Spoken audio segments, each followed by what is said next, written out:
Good morning and welcome to another in our series of QuickBooks point of sale training videos.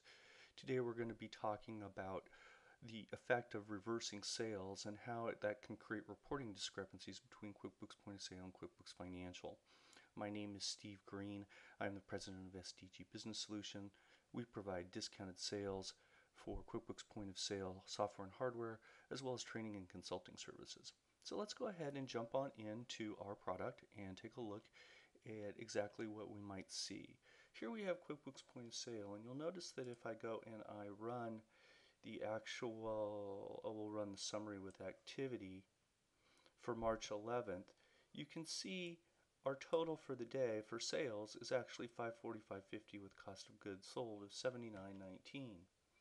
If I take a look at the corresponding transactions in the QuickBooks Financial profit and loss, you'll see that we also have those same corresponding numbers. At this point, everything appears as it should.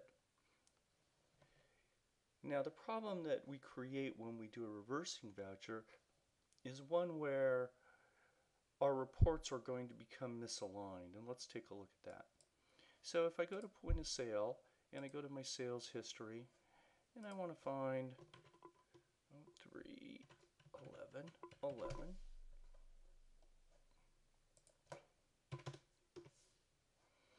here you can see those same sales that add up to that dollar amount.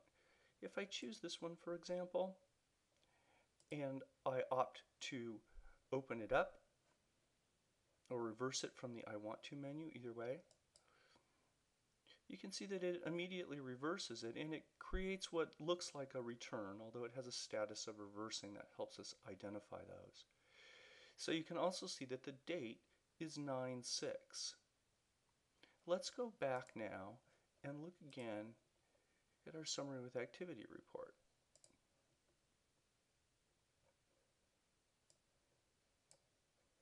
You'll now see that point of sale really doesn't see this as a transaction that occurred today. It sees it as a transaction that occurred on the date it happened.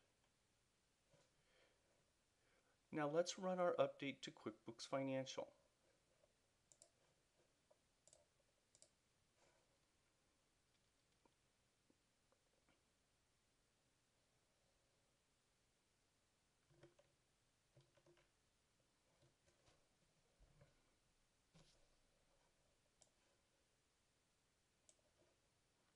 We're going to go ahead and let that run. There you can see that we've had successful interface and that 3 new sales receipts were sent and customer balances were updated as we might expect.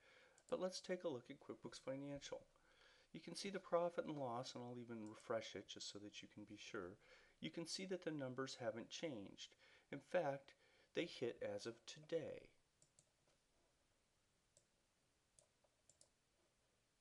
There you can see the reversal coming through. That's not typically going to be what we want. It also impacts the sales tax reports in a similar manner. It's this kind of reversal process that actually causes the transactions inside of point of sale and QuickBooks Financial to sometimes fall out of balance, at least from a timing perspective. So I'm going to take a quick look under our vendors and payables at the sales tax liability report for today. And there again you can see it hits the sales tax liability report for today. So that's important so that we can take the appropriate credit and things of that nature. However, in terms of tying the numbers out, it just makes it extremely difficult. For that reason, we prefer not to reverse vouchers. Rather, we would see them, reverse sales receipts. Rather, we would prefer to see those as returns or exchanges and then resell them if you need to. We hope this helps explain a little bit about the problem with reversing vouchers. Again, my name is Steve Green.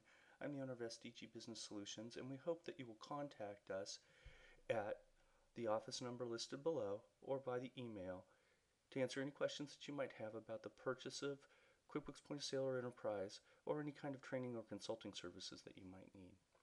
Thanks, and have a great day.